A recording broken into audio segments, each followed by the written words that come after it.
ہمارے دکھوں کا واحد علاج اسلام.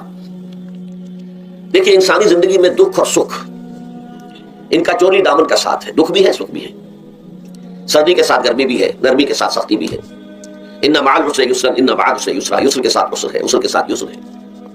لیکن انسان نفسیاتی طور پر متاثر جو ہوتا ہے زیادہ وہ تکلیف سے ہوتا ہے, دکھ سے ہوتا ہے. خوشی آتی ہے تو وہ ایسے گزر جاتی ہے, اس کا وقت کا بھی پتہ نہیں چلتا گزرتے ہوئے, بڑی تیزی کے ساتھ وقت گزر جاتا ہے. لیکن غم کا معاملہ ہو جائے تو ایک ایک لحظہ جو ہے وہ بڑا کٹل ہو جاتا ہے, بڑی مشکل سے گزرتا ہے. تو انسان کے احساسات پر زیادہ جو اثر آتا ہے وہ دکھ کا آتا ہے.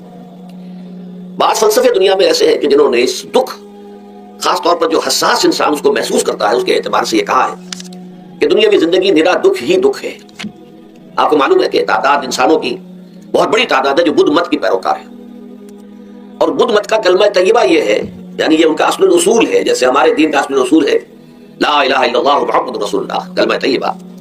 ان کا جو کلمہ طیبہ ہے وہ یہ سروم دکھم, سب دکھ ہی دکھ ہے, سب مصیبت ہی مصیبت ہے. انسانی زندگی جو ہے وہ تو صرف دکھوں سے اور تکلیفوں سے عبارت ہے. اسی کو غالب نے بھی کہا ہے, آپ نے یہ شعر بھی غالب کا میں نے بہت سے دروس میں سنا ہوگا کہ قید حیات و بند غم اصل میں دونوں ایک ہیں. یہ قید حیات ہے, ابھی آپ حدیث سن رہے تھے, دنیا سجن المومن, مومن کے لیے یہ دنیا کی زندگی جو ہے جیل خانہ ہے, یہ قید ہے, قید حیات. جیسے جیل میں آدمی اپنی مرضی سے نہیں جاتا, بھیجا جاتا ہے, اپنی مرضی سے نہیں نکلتا بلکہ نکالا جاتا ہے. اسی طرح لائی حیات آئے قضا لے چلی چلے, اپنی خوشی سے آئے نہ اپنی خوشی چلے. تو دنیا کی زندگی جو ہے وہ واقع ایک اعتبار سے قید خانہ ہے.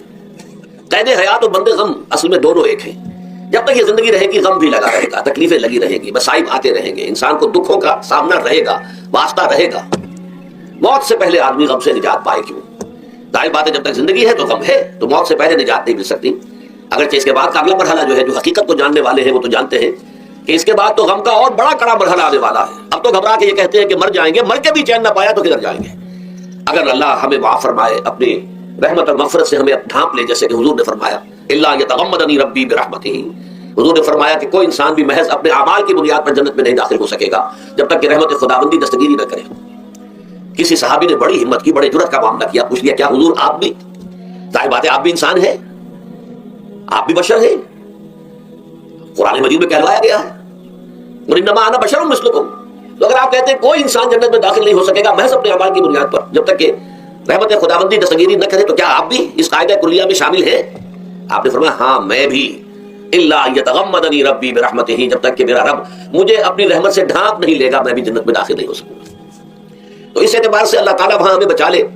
لیکن جو وہاں نہیں بچایا گیا, اب ظاہر بات ہے کہ اس کے لیے جو مصیبت ہے وہ تو پھر دائمی ہے, ابدی ہے, دکھ ہی دکھ ہے. میں اس کی طرف زیادہ جانا نہیں چاہتا اس وقت. اصل میں میرا موضوع جو ہے وہ اس دنیا میں دکھوں کا علاج. اب اس اعتبار سے غور کیجئے, دکھ دو قسم کے ہیں قرآن مجید پر جتنا میں نے غور کیا.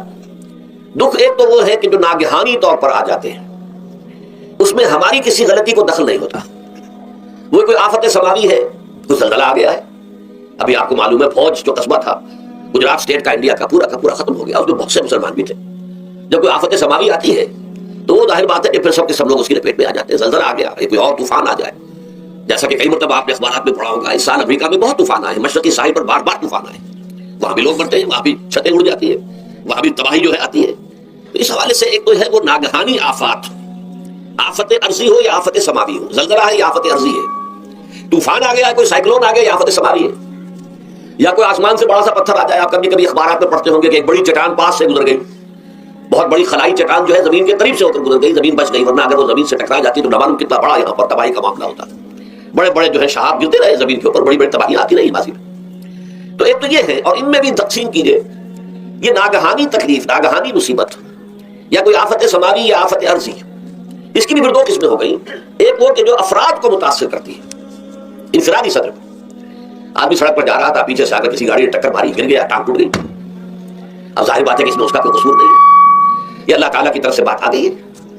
یا یہ کہ کوئی اگر اجتماعی سطح پر آیا, جیسا کہ زلزلہ ہے, یا جیسا کہ کوئی سائیکلون ہے, کوئی بڑا طوفان ہے, بہت بڑے فلڈز آ گئے ہیں. اس وقت بھی موزمبیق میں بہت بڑا فلڈ آیا ہوا ہے, ساؤتھ افریقہ میں, اور افریقہ میں پچھلے سال بھی بہت بڑا فلڈ آیا تھا, بڑی تباہی آ رہا. تو یہ آفت سماوی ہے, ظاہر بات ہے کہ اجتماعی سطح پر آتی ہے, بڑی بڑی مقدار میں, تعداد میں لوگ متاثر ہوتے ہیں, لاکھوں لوگ بے گھر ہو جاتے ہیں, ہزاروں آدمی مارے جاتے ہیں. تو پہلی شکل جو ہے دکھ کی, جیسا کہ میں نے عرض کیا, وہ ناگہانی دکھ, کوئی آفت ارضی, کوئی آفت سماوی, خواہ وہ انفرادی ہو خواہ اجتماعی. اس کے ضمن میں کیا علاج ہے, ظاہر بات ہے کہ اس کا علاج یہ تو نہیں ہو سکتا کہ آپ اس کو ختم کر سکیں. انگریزی کا ایک محاورہ ہے, what cannot be cured must be endured. جو چیز جو ہے جس کا علاج نہیں ہو سکتا وہ تو برداشت کرنی پڑے گی. بعض بیماریاں بھی ایسی ہیں, ڈائبٹیز ہو گئی ہے, شوگر کا مرض ہو گیا, ڈاکٹر آپ کو بتائے گا کہ بھائی اب یہ مرض جائے گا نہیں, اب آپ کو اس مرض کے ساتھ ہی اپنے آپ کو ایڈجسٹ کر کے اپنی غذا وغیرہ اس کے مطابق طے کر لیجیے, ورنہ یہ کہ یہ نہ سمجھیے کہ یہ مرض چلا جائے گا. تو what cannot be cured must be endured. لہذا ان آفت سماوی ورزی چاہے وہ انفرادی سطح پر متاثر کرتی ہوں انسانوں کو اور چاہے اجتماعی سطح پر, اس کا تو علاج ایک ہی ہے. عربی میں بھی ایک محاورہ یہ ہے کہ کسی نے پوچھا تھا کہ بچھو کے کانٹے کا کیا علاج ہے؟ البکاء الی الصباح, رات کو اگر کاٹا ہے کسی بچھو نے تو روتے رہو صبح تک, یہ علاج ہے, اس کا اور کوئی علاج ہے ہی نہیں. تو جو چیز لا علاج ہے اسے برداشت کرنا. گویا کہ یہاں جو اصل شے ہوگی کہ دنیاوی آفات, عرضی و سماوی آفات, ناگہانی آفات, ناگہانی مصیبتیں, ان کے ضمن میں ہمیں ایسی شے کی ضرورت ہے جو ہمارے اندر برداشت پیدا کر دے, اس کو جھیلنا آسان بنا دے, ہم اس کی وجہ سے بجھ کر نہ رہ جائیں, ہماری ہمتیں جواب نہ دے جائیں, ہمارا ارادہ ختم نہ ہو جائے, ہمارا حوصلہ پست نہ ہو جائے, بلکہ برداشت ہو, جھیلنا ہو, تحمل ہو. ابھی بھٹر صاحب کہہ رہے تھے اللہ تعالیٰ ذرا سا متحمل ہے. میں نے کہا یہ بہت غلط بات کہہ رہا, اللہ بہت متحمل ہے. وہ ذرا سا تو یوں سمجھیے کہ ان کے کہنے کے انداز میں یہ بات آ گئی, ذرا سا رحیم بھی ہے, نہیں وہ بہت رحیم ہے, بہت متحمل ہے, بہت حلیم ہے. لیکن یہ کہ ہمیں یہ جو آفات سماویہ ورزیاں ہیں جو ہمارے اوپر آ جاتی ہیں اللہ کی طرف سے, ان کے ضمن میں ذہنی ایک ایٹیچیوڈ پیدا ہو جائے, سوچ کا ایک خاص رخ بن جائے, انسان کے احساسات ایک خاص طور پر ڈھل جائیں, تو پھر ان کو برداشت کرنا آسان ہو جاتا ہے. اور وہ کیا ہے؟ وہ ہمارے ایمان کا لازمی تقاضا ہے. ایمان ہمیں یہ بتاتا ہے کہ کوئی مصیبت زمین میں آتی ہے نہ تمہاری جانوں پر آتی ہے بغیر اذن رب. جو کچھ آ رہا ہے اللہ تعالیٰ کے فیصلے سے آیا ہے. یہ کوئی اندھا بہرا مادہ نہیں ہے, یہ کوئی اندھا بھینسا نہیں ہے جو اس نے آ کے آپ کو ٹکر مار دی ہے. نہیں نہیں نہیں, یہ تو سمیع اور بصیر, علیم و خبیر اللہ اور حکیم اور قدیر اللہ کا فیصلہ ہے. لہذا یہ من جانب اللہ ہے, اس کو تم سمجھو یہ اللہ تعالیٰ کی طرف سے ہے. اور جب اللہ کی طرف سے ہے تو سورہ آل عمران میں فرمایا بیدہ الخیر, اس کے ہاتھ میں تو خیر ہی خیر ہے. یعنی بظاہر تمہیں محسوس ہوتا بھی ہو کہ یہ میرے لیے تکلیف دہ بات آ گئی ہے, تو اس کو یوں سمجھو کہ اس کا نتیجہ جو میرے حق میں نکلے گا وہ خیر ہوگا. فوری طور پر تو تکلیف ہے, مجھے اچھی نہیں لگ رہی, ناگوار ہے, لیکن نتیجہ اس کا خیر نکلے گا. جیسے بچہ بیمار ہے, ماں اسے دوا پینے پر مجبور کر رہی, کڑوی دوا ہے, وہ تو سمجھتا ہے مجھ پر بڑا سود ہو رہا ہے. یا آپ لے گئے اسے ڈاکٹر کے ٹیکا لگوایا ہے, وہ تو چیخ رہا ہے, رو رہا ہے, لیکن آپ کو معلوم ہے, کاش اسے بھی معلوم ہو جائے کہ میرے خیر کے لیے, میرے بھلے کے لیے. اگر اسے یہ معلوم اور محسوس ہو جائے تو اس کی تکلیف اس کے اندر بہت کمی آ جائے گی, وہ سہار لے گا اس کو, وہ برداشت کرے. اس حوالے سے اس کا جو ہمارے دین میں اس کا نام ہے, اس ذہنی کیفیت کا, ان احساسات کا, اسے ہم کہتے ہیں تسلیم و رضا. جو کچھ آ رہا ہے اللہ کی طرف سے آ رہا ہے, لہذا سر تسلیم خم ہے. اے اللہ ہم قبول کرتے ہیں, رضا ہر حال میں تیری رضا پر راضی ہے. جو تیرا فیصلہ ہے ہمیں بصر و چشم قبول ہے, تسلیم و رضا. ہم بھی تسلیم کی خو ڈالیں گے, بے نیازی تیری عادت ہی صحیح. اللہ تو بے نیاز ہے, لیکن اللہ تو ہمارے لیے جو بھی تکلیف کا تو نے فیصلہ کیا, ہم تسلیم کی خو ڈالیں گے, عادت پیدا کر لیں گے اپنے اندر کہ ہر ساقی ماریخ عین الطافست, یہ میرا ساقی میرے پیالے میں جو کوئی ڈال دے اس کا لطف و کرم ہے. یہ مقام رضا ہے, یہ ایمان کا ایک ایسا تقاضا ہے کہ جس کو ہم کہیں گے ایمان کی حلاوت, ایمان کی مٹھاس. اگر آپ کا منہ کڑوا ہو جائے تو آپ چینی کھاتے ہیں تاکہ منہ کا ذائقہ ٹھیک ہو جائے. اگر تکالیف کی وجہ سے, دکھ کی وجہ سے آپ کے احساسات کے اندر جو خرابی پیدا ہو رہی ہے, یہ جو مقام رضا ہے یہ اس کے لیے قند ہے, یہ اس کے لیے چینی ہے, یہ اس کے لیے شہد ہے, یہ اس کی تلخی کو ضائع کر دینے والی شے ہے کہ اللہ تیری رضا پر راضی, راضی برضا رب. اب اس کے ضمن میں سمجھیے, یہ تو اصولی بات میں نے آپ کو بتا دی. اس کی 3 کیفیات ہو سکتی ہے کیوں اللہ کی طرف سے یہ چیزیں آتی ہیں. سب سے پہلی شے ہے, اب وہ جو آیات میں نے سنائی تھی وہ سن لیجیے پہلے ترجمہ. سورہ تغابن میں فرمایا ما صاب من مصیبت الا باذن اللہ. دیکھو کوئی مصیبت تم پر نہیں آ سکتی, نہیں آتی مگر اللہ کے اذن سے. ومن یؤمن باللہ, اور جو شخص اللہ پر ایمان رکھتا ہو, یہدی قلبہ, اللہ اس کے دل کو ہدایت دے دیتا ہے, اس کے دل کو سکون عطا کر دیتا ہے. وہ راضی برضائے رب ہو جاتا ہے, اس میں شکوہ نہیں رہتا, اس میں شکایت نہیں ہوتی, اس میں تلخی نہیں ہوتی, کیوں ہو گیا, کیسے ہو گیا, کیوں ہو گیا, نہیں ہونا چاہیے, نہیں نہیں. یہ سارا جو پیچ آدمی کھاتا رہتا ہے نا اندر ہی اندر, وہ جو پیچ کھا رہا ہے, یہ سب پیچ نجات نہیں گئی. برو کشید سے پیچا کے ہست و بود مرا, چودہ کے مقام رضا کشود مرا. یہ پیچ کھانا جو ہے, پیچا کے ہست و بود, اس سے اللہ تعالیٰ نے مجھے نجات دے دی ہے مقام رضا کے ذریعے سے. کتنے بڑے بڑے عقدے میرے حل ہو گئے اس مقام رضا سے. چودہ کے مقام رضا کشود میرا, میرے تو بہت سے عقدے اس سے حل ہو گئے. اس حوالے سے ایک موٹی بات تو یہ ہو گئی, لیکن اب اس کو 3 حصوں میں تقسیم کیجئے. پہلی بات یہ کہ یہ اللہ کی طرف سے آزمائش کے طور پر آتے ہیں. آزمائش, میرا بندہ اس پر صبر کرتا ہے یا نہیں, یا میرے خلاف بکواس کرنے پر آمادہ ہو جاتا ہے. اللہ تو ایسا ہے, اللہ نے تو ہم پر کبھی کبھی کرم کیا ہی نہیں ہے، اللہ تو ظالم، معاذ اللہ معاذ اللہ معاذ اللہ، کہیں ایسا تو نہیں، میرا بندہ جو ہے تکلیف کو جھیلتا ہے میری وجہ سے، یہ سمجھ کے کہ اللہ کی طرف سے آئی۔ یہ سب جو ہے یہ بہت بڑی کامیابی ہے اگر انسان کو حاصل ہو جائے۔ اور اس صبر کے نتیجے میں دو اور باتیں پیدا ہوتی ہیں۔ یہ مضامین علیحدہ دروس کے اندر آتے رہے ہیں، لیکن آج ایک نئے عنوان کے تحت جمع ہو کر آ رہے ہیں۔ پہلی بات یہ ہوتی ہے کہ امتحان کا نتیجہ کیا نکلتا ہے کہ آپ نے ایک امتحان پاس کیا تو آپ کے اگلے درجے میں ترقی ہو جاتی ہے۔ 5ویں کا امتحان پاس کر لیا نا تو 6ٹھی میں جائیں گے، اب 6ٹھی کا امتحان پاس کریں گے تو 7ویں میں جائیں گے، 7ویں کا پاس کریں گے تو 8ویں میں۔ درجہ بدرجہ انسان کی دینی، ایمانی اور روحانی ترقی کا ذریعہ یہ آزمائش بنتی ہے۔ جتنا اس میں صبر ہوگا، جتنا اس میں تسلیم و رضا جو ہے آپ حاصل کرتے جائیں گے تو آپ کے درجے بلند ہوتے چلے جائیں گے، آپ کا امتحان کڑے سے کڑا آئے گا، بڑے سے بڑا آئے گا، مشکل سے مشکل تر آئے گا۔ ایک وقت میں ایم اے کا امتحان بھی آپ کو دینا ہوگا، ایک وقت ہو سکتا ہے پی ایچ ڈی کے لیے تھیسس آپ لکھے، پھر اس کے اوپر جو ہے ٹیم بیٹھی ہوئی اور آپ سے وہ بحث کرے، جرا کرے آپ سے، وہ بھی کرنا ہوگا۔ لیکن یہ کہ اگر پرائمری میں فیل ہو گئے تو اس کا سوال ہی پیدا نہیں ہوتا کہ کبھی آپ ایم اے کا یا پی ایچ ڈی کا تھیسس بھی لکھیں۔ اور اسی کو دوسرے انداز میں کہا گیا ہے قرآن مجید میں، بولے یبلی المؤمنین منہ بلاء حسنا، اصل میں ابلا کہتے ہیں، بلا یبلو جو ہے عربی زبان میں آتا ہے آزمانا، خلق الموت والحیات لیبلوکم ایکم احسن عملا، یہی معنی ابتلا کے، ابتلا یبتلی آزمانا۔ ابلا یبلی جو آتا ہے باب فعل سے، اس میں آتا ہے کسی کو کسی تکلیف میں ڈال کر اس کو نکھارنا، کہ اس کا جوہر نکھر جائے، اس کے اندر جو خیر ہے وہ اور چمک جائے، لوگوں کو بھی معلوم ہو جائے کہ یہ شخص اس مقام کا اہل ہے، اس کے اندر یہ صلاحیت ہے، اس میں یہ قوت موجود ہے۔ تو یہ گویا کہ اہل ایمان کی صلاحیتوں کو نکھارنے کے لیے اور ان کے درجات کی ترقی کے لیے بھی اللہ تعالیٰ دنیا کے اندر یہ مصیبتیں اور امتحانات جو ہیں آزمائش کے حوالے سے افراد پر بھی اجتماعی طور پر بھی لاتا ہے۔ اور ایک اس کا اور بھی ہے، اہل ایمان پر اس طرح کے ابتلاء و آزمائش کی ایک نوعیت اور بھی ہے، اور وہ یہ ہے کہ جو بھی آپ سے غیر ارادی طور پر یا یہ کہ آپ نے کوئی گناہ ارادی طور پر بھی کر لیا، اللہ تعالیٰ اس کی سزا اسی دنیا میں دے کر آخرت کی سزا سے محفوظ کر دیتا ہے۔ گویا کہ اس سے بڑا خیر کیا ہوگا؟ یہاں کی سزا کیا ہے؟ جھیل لی آپ نے، بخار آ گیا، ٹانگ ٹوٹ گئی، چلیے 3 مہینے آپ بستر پر پڑے رہنا، اور کیا ہوا؟ کچھ نہیں۔ لیکن یہ کہ آخرت کی سزا ملتی ہے، بہت عظیم ہوتی ہے۔ لہذا کفارہ بناتا ہے اللہ تعالیٰ جو بھی گناہ ہو گئے ہیں، غلطیاں ہو گئی ہیں، ان کا کفارہ اللہ تعالیٰ بندہ مومن کے لیے، حضور کی ایک حدیث ہے، اس کا مطلب مجھے اس وقت یاد نہیں ہے، کہ مومن کا معاملہ عجیب ہے، اسے کوئی تکلیف پہنچتی ہے صبر کرتا ہے، وہ اس کے گناہوں کا کفارہ بن جاتا ہے، اور اگر کوئی خوبی ملتی ہے اس پر اللہ تعالیٰ کا شکر ادا کرتا ہے، اس کے درجات بلند ہو جاتے ہیں۔ تو یہ معاملہ جو ہے اللہ تعالیٰ کی طرف سے بندہ مومن کے حق میں خیر کہ در حقیقت اس کے ان گناہوں کی پاداش کہ جو اس نے یہاں کر لیے ہیں یہی دنیا میں دے کر دھو دیا جائے، پاک کر دیا جائے۔ جیسے آپ کو معلوم ہے دھوبی جو ہے کپڑے کو بھٹی میں چڑھاتا ہے، گرم پانی میں ڈالتا ہے کہ ڈالتا تاکہ اس کا میل نکلے، اس کے آگے پٹکتا بھی ہے ذرا اس کو تاکہ وہ میل اچھی طرح چھٹ جائے اس سے۔ اسی طرح اگر دنیا میں ہمارے میل چھٹ جائیں، دنیا میں اگر ہمارے گناہ دھل جائیں تو یہ بڑے نفع کا سودا ہے، بڑے نفع کا سودا ہے، بڑے نفع کا سودا ہے۔ اس اعتبار سے آپ غور کیجئے کہ اگر یہ حقائق ہمارے سامنے رہے تو کیا کوئی تکلیف دنیا کی ہمیں بھاری محسوس ہوگی؟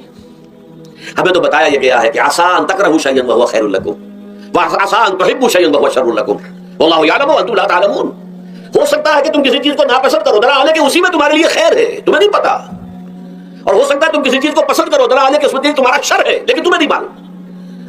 اللہ یعلم وانتم لا تعلمون، اللہ جانتا ہے تم نہیں جانتے۔ اس حوالے سے سبردم بتو ما خیشا خدانی حساب کم و بیشرا، اے اللہ، اس کو کہتے ہیں تفویض۔ یہ سورہ تغابن کے 10ویں تمام مضامین تفصیل سے آتے ہیں کہ ایمان کے جو باطنی ثمرات ہیں اس میں سب سے پہلے مقام رضا ہے، پھر تفویض ہے، توکل ہے۔ آپ محنت کر رہے ہیں، محنت کر رہے ہیں، محنت کر رہے ہیں، نتیجہ نہیں نکلا۔ ایک نتیجہ یہ نکلے، ایک بچے نے بہت محنت کی، دن رات کام کیا، فیل ہو گیا امتحان، اب صدمے سے کمر ٹوٹ سکتی ہے اس کی، لیکن نہیں، ہو سکتا ہے کہ اللہ تعالیٰ نے اسی میں میرے لیے خیر رکھی، اس لیے کہ ہماری محنت سے کچھ نہیں ہوگا، ہمارے مادی وسائل سے کچھ نہیں ہوگا، ہوگا اللہ کے اذن سے، اللہ کی مرضی سے، اللہ کی مشیت سے۔ یہ ہمارے لیے خاص طور پر اس اعتبار سے بہت اہم نکتہ ہے، ہم سب راہ حق کے مسافر ہیں، اپنے اپنے بس پڑتے محنت کر رہے ہیں، وقت بھی صرف کر رہے ہیں، مال بھی صرف کر رہے ہیں، محنت کر رہے ہیں، مشقت کر رہے ہیں، لیکن فرض کیجئے جیسا کہ ہے، پھر واقع فرض کیا کیجئے، وہ تو واقع سامنے کی بات ہے، نتائج نکلتے نظر نہیں آ رہے، قدم نہیں بڑھ رہے، ہماری طرف لوگوں کا رجوع عام نہیں ہے، ٹھیک ہے، اس پر قطعاً بدل ہونے کی بات نہیں، یہ اللہ تعالیٰ کی مشیت میں ہوگا، جب وہ چاہے گا تب ہوگا۔ ہمارا کام یہ کہ اپنا فرض ادا کیے چلے جائیں بس، اور نتیجے سے بالکل ذہن کو اپنے منقطع کر لیں، ذہن کا کوئی تعلق آپ کے نتیجے کے ساتھ نہ رہے۔ یہ جب تک کیفیت ہماری نہیں ہوگی، ہم اس راہ پر استقامت اور مدام اس پر محنت اور جد و جہد کرنا جو ہے وہ ہمارے لیے ممکن نہیں رہے گا۔ اس کے لیے میں اگر آپ کے سامنے رکھوں معاملہ کہ حضور صلی اللہ علیہ وسلم کے جو پہلے 10 برس ہیں، جب سے آپ کو آغاز ہوا ہے وحی کا، اس کے بعد سے پہلے 10 برس دن رات کی محنت، شدید مشقت، یہاں تک کہ اللہ بھی روک رہا ہے، نبی آپ اپنے آپ کو ہلاک کر لیں گے، لعلک باخع نفسک اللہ یکونوا مؤمنین، کیا آپ اپنے آپ کو صدمے میں ہلاک کر لیں گے؟ یہ مان نہیں لا رہے، اس قدر صدمہ۔ لیکن اس کے ساتھ یہ ہے کہ یہ نہیں ہے کہ نتیجہ نہیں نکل رہا تو کام چھوڑ کے بیٹھ جائے، نہیں، معاذ اللہ معاذ اللہ، نتیجہ نہ نکلے تو حضرت نوح علیہ السلام کی عمر بھی اگر حضور کی ہوتی 950 برس بھی حضور دعوت دیتے تھے، آپ کا کام تھا، آپ کا فرض تھا۔ حضرت نوح علیہ السلام بھی تو آخر اللہ کے بندے تھے، اللہ کے رسول تھے، 950 برس تک دعوت دی ہے۔ فلبث فیہم 1000 سنۃ الا 50 عاما، یہ تو ہم مانتے ہی نا، اگر قرآن کے اندر نص قطعی صریح الفاظ نہ ہوتے کہ 950 برس تک رہے، ورنہ یہ بات سمجھ سے بالا تر ہے عام طور پر۔ معلوم ہوتا ہے کہ اس دور میں ابھی عمر زیادہ تھے لوگ۔ بہرحال جو میں نے عرض کیا تھا کہ دکھ جس سے انسان متاثر ہوتا ہے اس کی ایک قسم وہ ہے کہ جو ہمارے ارادہ اور اختیار سے باہر، اللہ کی مشیت سے، اللہ کے اذن سے، اللہ کی مرضی سے آتا ہے، اس کے لیے ہمارا کام صرف برداشت ہے۔ جو شے بھی ہمیں برداشت کی صلاحیت عطا کرتے وہی اس کا علاج ہے۔ جیسے آپ کو معلوم ہے کہ بخار بہت تیز چڑھا ہوا ہے، اس کی دوا نہیں ہے اسپرین یا کوئی اور پیراسیٹامول، بخار کی شدت کو کم کر دے گا، وہ کوئی علاج نہیں ہے۔ علاج تو ہوگا اگر معلوم ہو کہ کون سے جراثیم ہے، کس کی وجہ سے ہے، اس کا صحیح اینٹی بایوٹک کون سا ہے، وہ علاج ہوگا۔ یہ علاج نہیں ہے، لیکن اس کی شدت کی کمی اور اس کے اندر جو احساس ہے جھیل جانے کا، وہ انسان کے لیے آسان ہو جاتا۔ یہی مضمون آیا ہے سورہ حدید میں بھی، ما اصاب من مصیبت فی الارض ولا فی انفسکم، یہاں کھول دیا اس مضمون کو۔ میں نے عرض کیا تھا نا کہ یہ آفت سماوی بڑے پیمانے پر بھی ہو سکتی ہے، زمین میں یعنی زلزلہ آ گیا، فلڈ آ گیا، طوفان آ گیا، ولا فی انفسکم، خاص تمہاری جان میں، تمہیں بخار ہو گیا، تمہیں ٹی بی لگ گئی، تمہیں کوئی اور بیماری آ گئی، تمہیں کینسر ہو گیا، معاذ اللہ ثم معاذ اللہ، ہوتا ہے، آخر ہوتا ہے، دنیا میں انسانی زندگی کے ساتھ یہ ساری چیزیں لگی ہوئی ہیں۔ لیکن یہ چیزیں ما اصاب من مصیبت فی الارض ولا فی انفسکم، نہیں پڑتی تم پر کوئی پڑنے والی کوئی مصیبت، کوئی تکلیف، نہ پوری زمین میں بڑے پیمانے پر، نہ تمہاری جانوں میں انفرادی سطح پر، الا فی کتاب من قبل ان نبراها، مگر یہ کہ وہ تو ایک کتاب میں، کتاب اللہ کے علم کی کتاب، ام الکتاب، اس میں پہلے سے درج موجود ہے۔ یہ الٹ اپ نہیں ہو گیا، یہ اچانک نہیں ہو گیا۔ آپ اچانک سمجھتے ہیں کہ صاحب میں تو جا رہا تھا، اچانک ٹرک نے آ کے مجھے دھکا مار دیا۔ اچانک کوئی شے یہاں نہیں ہوتی، اس کائنات میں پتہ تک نہیں ہلتا جب تک اس نے رب نہ ہو، اچانک کا کیا سوال؟ تو در حقیقت جو ہوتا ہے وہ اللہ تعالیٰ کے علم میں پہلے سے ہے، علم کامل، ما کان وما یکون، جو کچھ ہوا ہے، جو کچھ ہوگا، مستقبل، ماضی، کل کا کل، آنے واحد میں اللہ کے علم میں موجود ہے۔ لہذا یہاں اچانک کچھ نہیں ہوتا، جو بھی آیا ہے اللہ کے علم سے آیا ہے، اور یہ پہلے سے اللہ کے علم کے اندر موجود تھا، لکھا ہوا تھا، الا فی کتاب من قبل ان نبراها ان ذلک علی اللہ یسیر۔ یہ تمہیں تو مشکل نظر آئے گا لیکن اللہ پر بڑا آسان ہے، اللہ کا علم کامل، ما کانا ما یکون کو حاوی ہے۔ لکہ لا تاسوا علی ما فاتکم، تاکہ تم افسوس نہ کیا کرو ان چیزوں پر جو تم سے چھوٹ جائیں، جاتی رہیں، چھن جائیں۔ کوئی موقع تھا ہاتھ سے نکل گیا، کوئی دولت تھی اس پر ڈاکہ پڑ گیا، کوئی اور مصیبت ہے وہ آ گئی، کوئی عزیز فوت ہو گیا، اکلوتا بیٹا تھا فوت ہو گیا، وغیرہ وغیرہ۔ ما فاتکم، فات سے ہی فوتیدگی ہے نا، جو شے بھی نکل جائے، چلی جائے، ہاتھ سے جاتی رہے، چاہے وہ کوئی آپ کا عزیز تھا جو فوت ہو گیا تو آپ کے ہاتھ سے نکل گیا، یا کوئی مال تھا جو آپ کے قبضے سے نکل گیا، ڈاکہ پڑ گیا، چوری ہو گئی، نقصان ہو گیا کاروبار میں بہت بڑا، اس پر افسوس نہ کیا کرو۔ اگر افسوس کرو گے تو اس کا مطلب کیا ہوگا کہ تمہیں اللہ پر اعتماد نہیں ہے، یا تم سمجھتے ہو کہ اللہ کے سوا بھی کوئی ہے جو یہ کام کر سکتا ہے۔ کائنات میں تو ایک ہی کی مرضی چلتی ہے، وہ ہے اللہ۔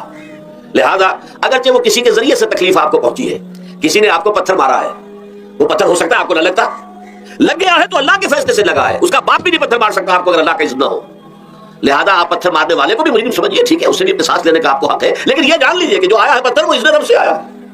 اب ظاہر بات ہے کہ اگر یہ کیفیت ہوگی تو غصہ اتنا نہیں ہوگا اس شخص پر کہ جس نے یہ کام کیا ہے، بلکہ ہو سکتا ہے آدمی مسکرا کے رہ جائے، جیسے کہ وہ میں واقعہ سناتا رہا ہوں اپنے دروس میں کہ ایک درویش والے ساتھ بھی جا رہا تھا، جو رب کرے سو ہو، جو رب کرے سو ہو، جو رب کرے سو ہو۔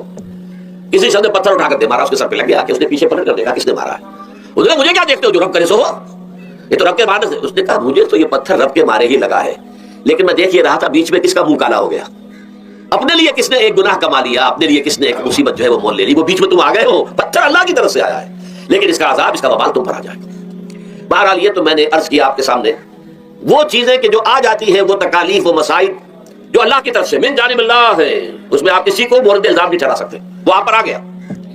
دوسری تکلیفیں وہ ہے جن کے لیے فارسی میں کہتے ہیں خود گردہ، اپنے ہاتھوں جو مصیبتیں آتی ہیں۔ اس کے لیے میں نے آپ کو سورہ شورى کی آیت سنائی، ما اصابکم من مصیبت فبما کسبت ایدیکم ویعفو عن کثیر۔